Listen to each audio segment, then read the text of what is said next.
দেখুন, প্রথম কথা হচ্ছে যে মমতা ব্যানার্জির সাথে কেউ জোট করতে চান কিনা সেটাই হচ্ছে প্রথম প্রশ্ন। উনি কার সাথে জোট করতে চাইলেন এই মুহূর্তে যারা অপ্রাসঙ্গিক হয়ে যাচ্ছেন, যাদের রাজনীতি প্রমাণিত হয়েছে যে বিজেপিকে রুখতে ব্যর্থ, এবং যারা ক্রিডেন্সিয়াল দিয়েই প্রমাণ করতে পারবেন না যে তারা বিজেপি বিরোধী, বরং উল্টো দিক থেকে এটা প্রমাণ করা যাবে যে বিজেপিকে ফ্রন্টে এনে খেলবার কথা বলে তার রাজনৈতিক জীবনে তৃণমূল কংগ্রেস চ্যাপ্টারের সূত্রপাত, সেই বিজেপি তাকে হাত ধরে ক্ষমতায় বাংলায় বসিয়ে দেওয়ার পাপ যিনি করেছেন, তার সাথে অন্য কেউ কি করবে আমরা বলতে পারবো না, কিন্তু বামপন্থীরা, সিপিআইএম, তারা তাদের অবস্থান স্পষ্ট করেছে। কোনো রকমভাবেই মমতা ব্যানার্জি বা তৃণমূল কংগ্রেসের সঙ্গে কোনো রকম সংস্রব আমরা রাখবো না। মমতা বন্দ্যোপাধ্যায় তিনি এখন গাড্ডায় পড়েছেন, অপ্রাসঙ্গিক হয়ে যাচ্ছেন। তিনি এখন ওই কারণে এখন বামেদের নাম করে বামেদেরকে কাছে টানবার কথা বলে এখন আবার প্রাসঙ্গিক হবার চেষ্টা করছেন। কিন্তু দিনের শেষে জানেন, আমি আগেও বলেছি, এখনো বলছি, তৃণমূল কংগ্রেস যে অন্যায় করেছে 1998 সাল থেকে আজ পর্যন্ত গোটা পশ্চিমবাংলার ধর্মনিরপেক্ষ মানুষের সঙ্গে, সেই অন্যায়ের জবাব পশ্চিমবাংলার মানুষ তারা দেবেন, এবং সেটা মমতা বন্দ্যোপাধ্যায়কে ছাড়াই সম্পন্ন হবে। বিজেপিকে বাড়ালেন উনি, বিজেপিকে হাত ধরে ক্ষমতায় আনলেন উনি। 11 সাল থেকে পশ্চিমবাংলার বুকে আরএসএস এর শাখাগুলোকে নির্বিবাদে বিনা বাধায় বাড়তে সাহায্য করলেন।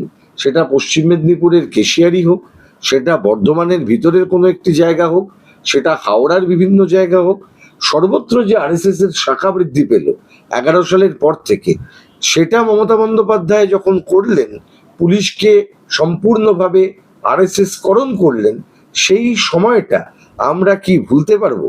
পশ্চিমবাংলার বুকে আপনারা দেখেছেন যে বিজেপির এজেন্ডাকে মমতা বন্দ্যোপাধ্যায় কিভাবে প্রতিষ্ঠিত করেছেন, সেটা ওয়াকফের ক্ষেত্রে হোক, সেটা এসআইআর এর ক্ষেত্রে হোক। যখন ওয়াকফ নিয়ে আন্দোলন করছেন বাংলার খেটে খাওয়া মানুষ, সংখ্যালঘু মানুষ, যখন তাদের মাইনরিটি রাইটসকে প্রতিষ্ঠিত করবার জন্য লড়াই করছেন, মমতা বন্দ্যোপাধ্যায় বলছেন এখানে ওয়াকফটা সমস্যা নয়, যদি ওয়াকফ নিয়ে আন্দোলন করতে হয় তাহলে দিল্লি যান।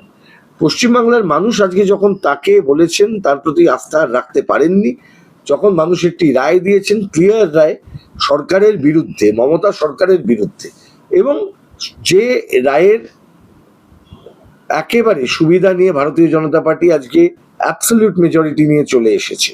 আমি আবার বলি, আমার বন্ধু শতরূপ সেদিনকে বলেছেন যে 11 সালে যখন আমরা চলে যাচ্ছি, দেখবেন সেই সময়ও বিজেপি শূন্য ছিল পশ্চিমবঙ্গ বিধানসভা। কিন্তু আজ মমতা বন্দ্যোপাধ্যায় যখন চলে যাচ্ছেন, বিজেপিকে আজকে 200 পার করে দিয়েছেন। এটাই হচ্ছে মমতা বন্দ্যোপাধ্যায় যে বাঘের পিঠে চড়ে ক্ষমতায় এসেছিলেন, সেই বাঘ এখন ওনাকে গ্রাস করেছে। আর যখন বাঘ গ্রাস করেছে, উনি এখন বামেদেরকে জোটে নেবার কথা বলছেন। উনি তো আগে করতে পারতেন। এসআইআর নিয়ে যখন এত কথা হচ্ছিল, একটা সর্বদলীয় বৈঠক ডাকতে কি অসুবিধা হচ্ছিল?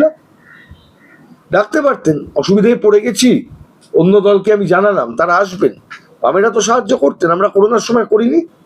করোনার সময় আমরা সর্বদলীয় বৈঠক যখন ডাকা হয়েছিল আমাদের পার্টির পক্ষ থেকে, সে সময় সুজন বাবু তিনি গিয়েছিলেন, তিনি বলে এসেছিলেন, ক্লিন চিট দিয়ে আসা হয়েছিল গভর্নমেন্টকে যে আপনারা যা করবেন আমরা আপনাকে সমর্থন করব।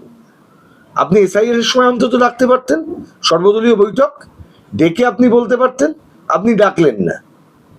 অথচ তামিলনাড়ুতে এরকম একটা পরিস্থিতি তৈরি হলো। আপনি দেখেছেন তামিলনাড়ুতে যিনি মুখ্যমন্ত্রী পদে শপথ নেবেন, তিনি ছোট ছোট দলের অফিসে, মানে নাম্বারের দিক থেকে, এমনকি সিপিআইএম এর দপ্তরে তিনি নিজে গেছেন, কথা বলেছেন। আপনি যদি বিজেপি বিরোধী আন্দোলন সম্পর্কে সৎ হন, যদি বিজেপি বিরোধী অবস্থান আপনার কাছে স্পষ্ট থাকে, তাহলে আপনার লড়তে অসুবিধা নেই। মমতা বন্দ্যোপাধ্যায় নিজে সৎ নন, ওনার অবস্থান ওনার কাছেই স্পষ্ট নয়, সেই কারণেই উনি এই ধরনের কথা বলছেন। তবে এই কথা বলে চিড়ে ভিজবে না। 49 বছর পর দিল্লি এবং বাংলায় একই সরকার, অর্থাৎ ডবল ইঞ্জিন সরকার, কতটা হাল ফেরাতে পারবে বাংলা? দেখুন, ভবিষ্যতের কথা ভবিষ্যৎ বলতে পারবে। আমি মনে করি ডাবল ইঞ্জিন সরকার বলে যেটা দেখানো হচ্ছে, যেসব রাজ্যগুলিতে এই মডেল চলছে, সেই রাজ্য থেকে যেটুকু শিক্ষা, যেটুকু তথ্য, যেটুকু সংবাদ আমরা পাই, তার থেকে আমরা খুব একটা আশা আলাদা করে দেখতে পাই না। পশ্চিমবঙ্গের ক্ষেত্রে কি হবে সেটা আজকে বলাটা উড বি টু আর্লি। এই বিষয়ে কমেন্ট করা। কিন্তু যে অভিজ্ঞতা আমাদের ত্রিপুরায় হয়েছে, যে অভিজ্ঞতা প্রত্যেকদিন আসামে হচ্ছে, যে অভিজ্ঞতা সামগ্রিকভাবে উড়িষ্যা থেকেও যে ধরনের খবর পাওয়া যাচ্ছে, যেসব জায়গায় ডাবল ইঞ্জিন সরকার চলছে আমাদের প্রতিবেশী রাজ্যগুলির মধ্যে, সেখান থেকেই আমি বলতে পারি যে ডাবল ইঞ্জিন সরকার আসলে একটা ভয়ের পরিস্থিতিকে হয়তো নিয়ে আসতে পারে। কারণ নারী নিরাপত্তার প্রশ্নে বলুন, খেটে খাওয়া মানুষের অধিকারের প্রশ্নে বলুন, কৃষকের অধিকার রক্ষার প্রশ্নে বলুন, গরিব মানুষের জমির অধিকারের প্রশ্নে বলুন, ডাবল ইঞ্জিন সরকারগুলোর রেকর্ড কিন্তু খুব ভালো নয়।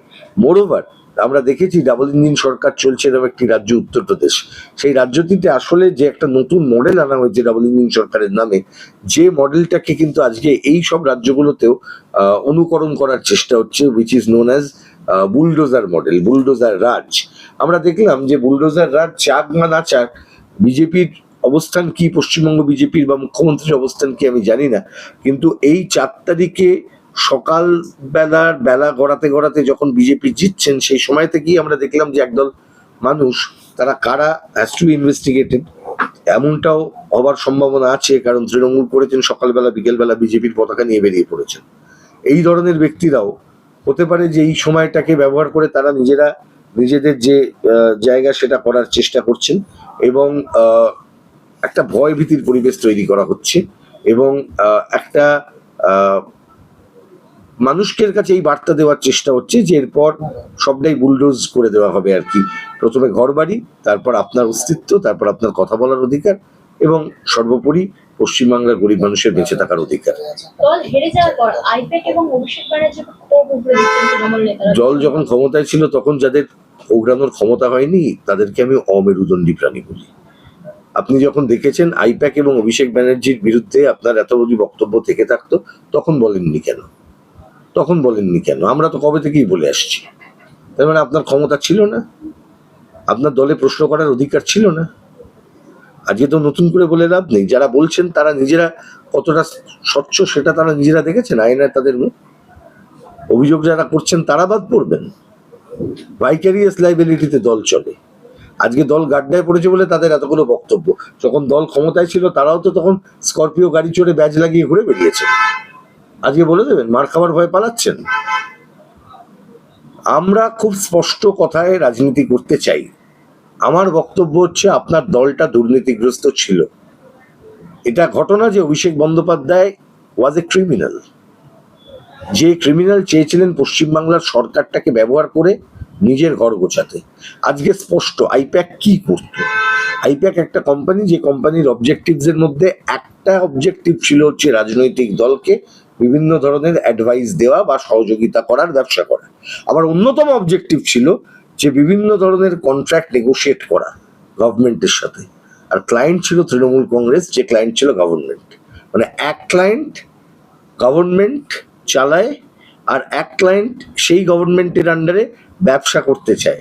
এবার ভাবুন, এই ব্যবসা করার জন্য গভর্নমেন্টের সাথে ডিলিং করা, গভর্নমেন্ট অফিসিয়ালসদের সাথে লবি করা, যেটা আদারওয়াইজ ইললিগাল ইন্ডিয়াতে। লবি তো ইন্ডিয়াতে করা যায় না। আপনি লবি করতে পারেন গভর্নমেন্টের সাথে? পারেন না। এই আদারওয়াইজ যেটা নিষিদ্ধ সেটাকে আইনি পথে চালাবার জন্য আইপ্যাককে আনা হয়েছিল। পলিটিক্যাল পার্টি যা করতে পারতেন না, আইপ্যাকের নামে তাই করানো হতো। প্রতীক জৈন তো উড়ে আসেননি, প্যারাট্রুপার থেকে পড়েননি প্রতীক জৈন। প্রতীক জৈন এসেছেন, তাকে আনা হয়েছে। and who brought him? Abhishek Banerjee, অন্য কেউ না। সিম্পল কথা।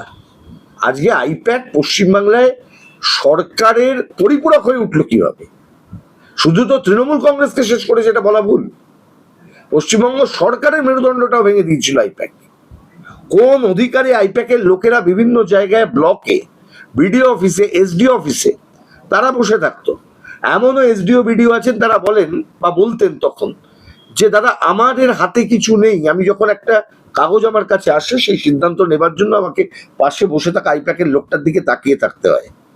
তিনি কি বলছেন তার উপরে, সেটা সামান্য একটা মিছিল করবার অনুমতি হতে পারে, সামান্য একটা কমপ্লেন নেবার ক্ষেত্রে হতে পারে। এমন একটা অবস্থা, এমন একটা অরাজকতার পরিস্থিতি পশ্চিমবাংলায় তৈরি হয়েছিল। আজকে সাধু সাজলে হবে? আজকে কোহিনুর বলুন, রিজু বলুন, কৃষ্ণেন্দু চৌধুরী বলুন, বা ওই যে আরো কি কি নাম যারা আসছেন এত কথা বলছেন, এরা তো দলে থাকাকালীন অবস্থায় মুখ খুলতে পারেননি, জানতেন না কি হতো। মুর্শিদাবাদ মালদাতে কিভাবে সাধারণ মানুষকে পানি কেস গাঁজা কেসে ফাঁসানো হতো, গরিব মানুষ, খেটে খাওয়া মানুষ, রাজনৈতিক কর্মী, এমনকি তার আগে এবং সেই সময়টায় আজকের যিনি মুখ্যমন্ত্রী তিনিও সরকারে ছিলেন 2013, 14, 15 এই সময়টায় মুর্শিদাবাদ মালদা জেলায় বামপন্থীদের সংগঠন ভাঙার জন্য, কংগ্রেসের সংগঠন ভাঙার জন্য সেই সব জেলায় যারা নির্বাচিত জনপ্রতিনিধি বিরোধী দলের তাদের বিরুদ্ধে পর্যন্ত মিথ্যা গাঁজার কেস দেওয়া হয়েছিল।